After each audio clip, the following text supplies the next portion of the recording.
పొంగులేటి గారి విషయాలు బయటపెట్టంగానే నా మీద బురదలేటువంటి కార్యక్రమానికి ఇవాళ ఆయన పాల్పడ్డారు. ఏమంటాడు, నేను నా కుటుంబ సభ్యులు ధరణిని ఉపయోగించి బాలానగర్ మండలంలో నేనేదో అవినీతికి పాల్పడ్డా అంటాడు.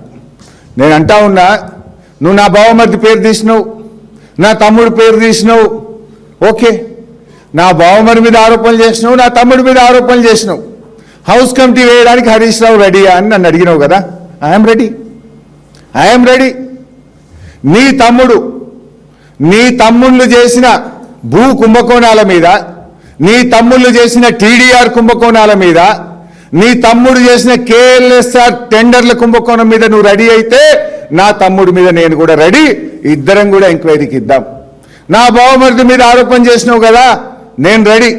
నీ బావమరిది సృజన్ రెడ్డి అమృత్ టెండర్లలో చేసిన కుంభకోణం మీద, నీ బావమరిది సృజన్ రెడ్డి సింగరేణిలో ఓబీ టెండర్లలో చేసిన కుంభకోణాల మీద నువ్వు రెడీ అయితే నేను రెడీ. రేవంత్ రెడ్డి, ఇంకో మాట చెప్తున్నా,